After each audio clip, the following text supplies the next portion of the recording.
lalaki. Mga malaki na sila, may mga trabaho na ang isa kong lalaki, overseas yan. Ano trabaho? Sa barko. Seaman.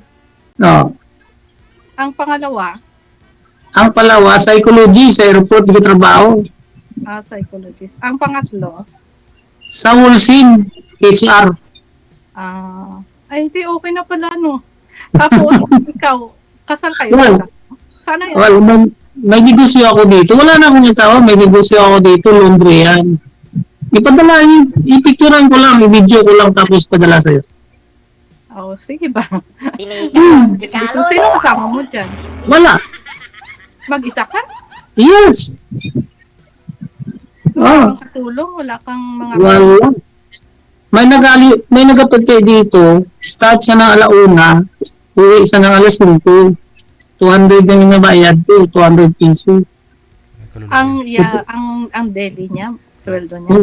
Ang sweldo niya kasi ano lang, bilang alauna sa start. Basta man ayaw ko lang na may kalaban ako kasi akong tao mabait. Ayaw ko lang na may kandangki. Gusto ko lang kahit hindi magandang gamit. Okay lang yun. Kasi nag-ano tayo dito, nagpatigayon kay DJ para makihanap ng maging asawa, maging juda, jiwa. Importante, wala, ang mali, ang tama lang. Yun lang gusto ko. Kasi yung mga anak ko, wala na akong problema, may mga trabaho na yan. May asawa na din sila. Ang dalawa kong babae, may asawa na. Ang lalaki ko wala pa. Hindi ako mag-anak man. Kung wala nagsabi yung dalawa kong babae. Naghahanap sila. Sabi na tatay, maghanap ka na lang ng maging asawa mo ulit. Yun, nagpasako ako kay Gigi kasi sabi ko, Gigi, hanapan mo ako sir kasi gusto naman ako mag-asawa ako ulit. Ano nangyari sa marriage nyo? Nasaan yung asawa mo? Wala na. Wala na. Nag-isa lang ako dito. Kita mo, wala akong kasama. Gusto mo, ipakita ko ang video. Dito sa loob ng bahay. Nakapag yung camera mo. Join ka sa amin. Wala ko rin napili ng babae, ma'am.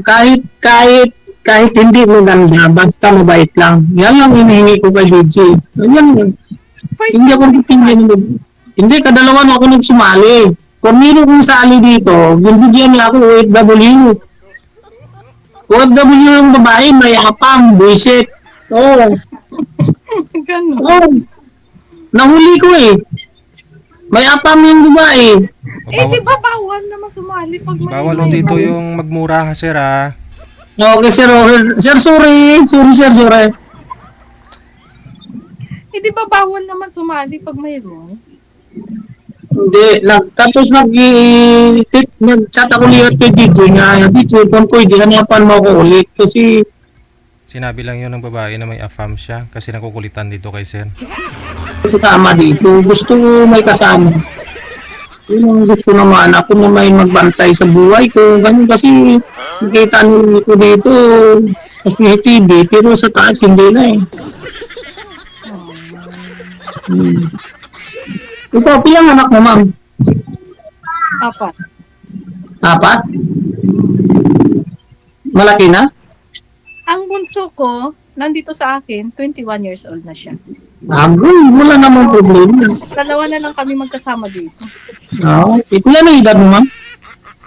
Hulaan mo muna. Ako hindi ako sinungaling. Akong tao hindi sinungaling. Ako 58 years old na, matanda na.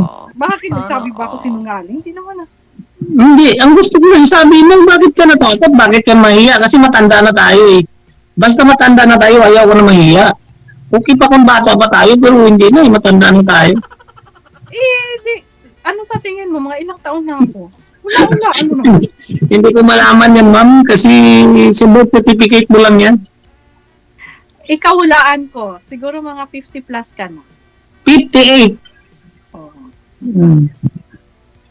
Ako na mahulaan mo. Yun, wala akong Hindi. edad mo eh. Hindi ako wala na tayo eh. Hindi. Sabi mo kung kailangan na. Hindi man ako okay lang yun. Kahit may edad ka o may edad ako, okay lang yun. Wala namang problema yun. Basta importante mabait lang. Oh. Eh kahit sino naman, wala naman sigurong gusto na yung Ay, hindi ma'am. Hindi. bado ang Ang ban man, nagluloko dito. Marami nagluloko eh. Totoo yun. Marami nagluloko. kahit sino naman guro, wala naman may gusto na ang mapili niya, mga barumbado o mga Hindi, ako gusto ko kahit matanda na ako. Tapos gusto ko lang na hindi ako lukuhin. Hindi ako iputan sa ulo. Ang mabuti. Ang mali. Yun lang gusto ko eh na... Kasi wala akong kasama dito sa bahay. Gusto ko na yung mga kasama na... ilang taon ka ng biyudo? Biyudo ka na, di ba? mga 12 years na. Tagal na rin, tapos hindi ka nakahanap sa 12 years na yun. Wala, kasi wala akong tama usap yung mga anak ko. Pagka sila nagsabi, pagpunta nila dito, nagsabi sila.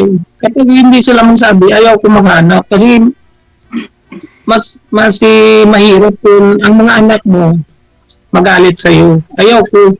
Sila nagsabi, manakita kami nagsasabi sa'yo, maghanap ka ng manyong jowa o asawa mo. Basta hindi lang bata. Tagal na sila nagsabi sa'yo. Bakit ngayon ka lang nag-ano? Ay, hindi, bago lang. Hindi pa 1 year. Mga 8 months pa lang eh. Wala pa gani eh. Mga 7 siguro. Kung hindi ka inutusan nila, wala sa isip mo na maghanap, gano'n. Hindi. May dito, pero hindi ko type eh. Hindi ko type yung mga babae. Kasi may nag-ainom kasi gurilyo. Ayaw kong ganun. Kasi ako hindi umiinom.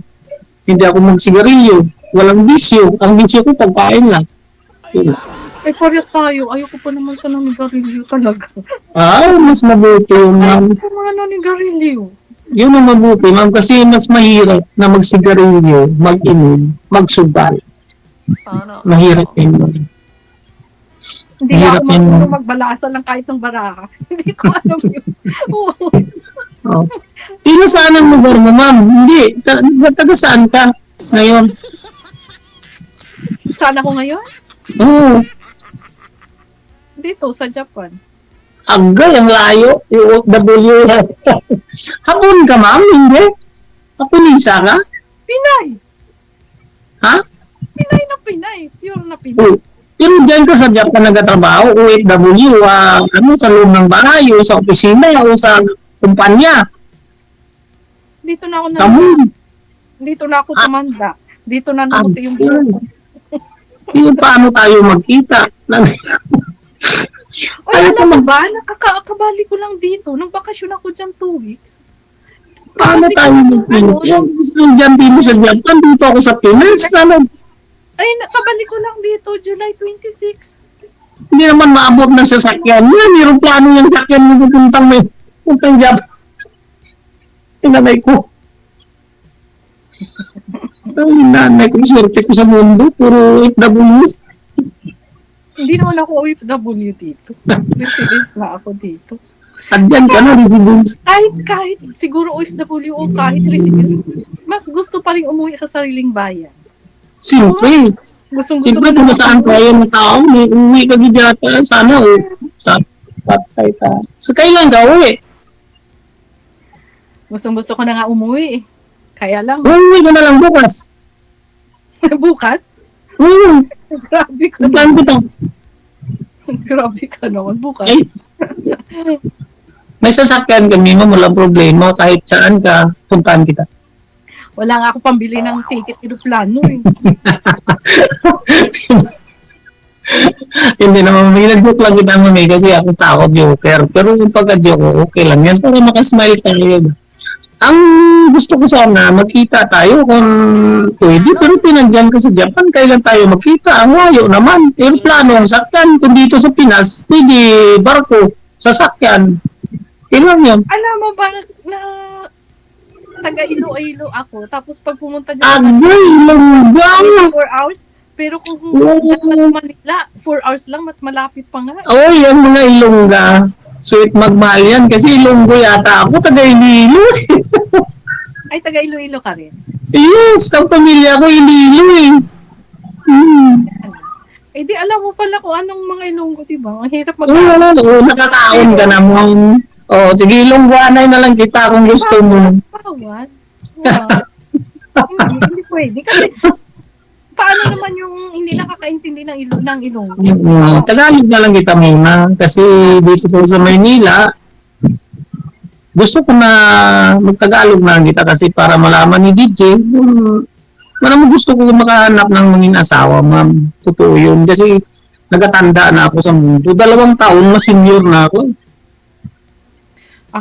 Alam mo, ako gusto ko na umuwi pag senior na ako na may matanggap na ako ng senior citizen para, yung senior na pension, para makakain naman ako. O hindi, dito ma-apply ka ba yata? Makuha ka pa ng form, papilapan mo pa, tapos ipasa mo pati ako 2 taon pa eh. Ikaw mga pila na edad mo, ma'am? Mga 50 plus? 54. Wow! Yun ang gusto din ng mga anak ko niya edad eh. Kalahati. Alin 40, pataas. Yun. 54, gusto lang 40 pataas ko lang gusto ng mga anak ko. Kasi ayaw nilang bata pa, ma'am. Na, for example, mga 20, 30, ayaw nila. Ako rin ayoko nung bata. Kasi mas mahirap na bata yung maging asawa mo. Mas mahirap yan, ma'am. Kasi dito sa Pinas, maraming kakatabo dito, no? alam ko naman. Lagi kaya ako nanonood kay JJ. Kaya nga sabi ko, Sabi swerte ko yata, puro OFW binigay ni DJ. Nanay ko, first time ko, OFW nandun sa Dubai. Uy, nahuli ko, may apam yata. ay, wag mo naman ilahatin. Hindi naman lahat. Bakit? Kung yung kahit nasa Pinas ba, sigurado ka ba na wala silang ano? Pero ang babae, Ilongga, ang babae, taga Maynila. Yung sabi ko, bakit dalawa kami yung jowa mo? Paano naman yun? Kung ano sabi niyo? Sabi ko, ayaw na lang sa'yo. Ako na lang mahanap kasi naawa naman ako sa'yo. Pilitin kita. Gusto ko na lang na, ako na lang give up sa'yo para yung apam, makatulong yan sa buhay mo. Kasi may anak siyang babae, 4, puro pa babae. Tapos, ang asawa niya, hiniwalayan. Kaya ang asawa na, palaging lasinggero. Okay lang yun, sabi ko, mas mabuti na Ito lang sa kay DJ, tapos nag-usap kayo sa private. Oo! Nag-global, pareho ganito nga time, pareho ganitong time. Kasi, gabi na kami tinulugan kami ni DJ, sige wala na namin makontak si DJ ulit. Ay, pero ako hindi pwede ako magtagal dahil gigising ako ng alas 5. Uti, paano kita makontak? Kasi nandiyan ka sa Japan. Tanungin mo si DJ. DJ, paano daw? Ay, nanay ko. Grabing sorti ko sa buhay ko. Bakit Grabe. si DJ? Grabing sorti naman. Puro sa abroad yung babae. Ang init. Ang pangalan mo, ma'am? Anong pangalan mo? Tanungin mo na si DJ. Bawal sa Agay. DJ. Sa kanya lang. hindi kaya pwede. Gusto ko ako si Ramon Abulay, senior. Pero yung lalaki ko, junior ko yun. Ano?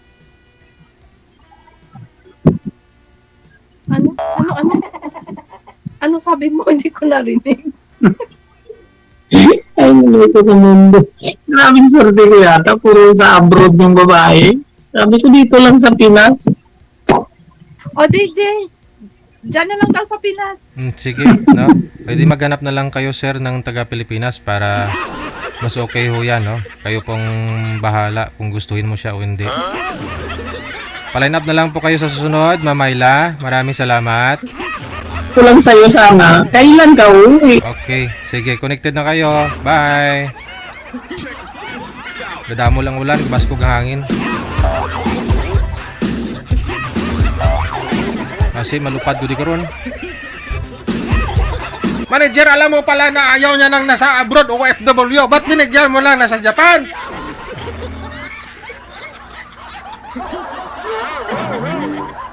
Yung manager kasi binigyan ng taga-Japan.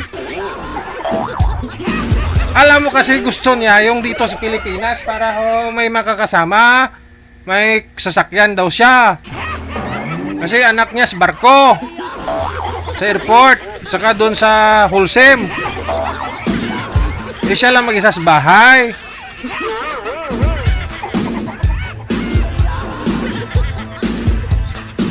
Gusto niya na sa Pilipinas para may makakasama.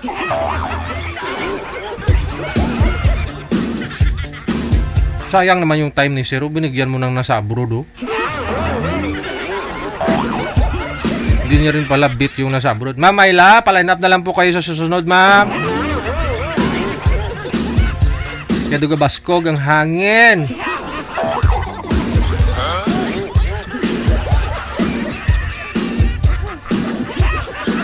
RW Radio 105 Gel FM 90.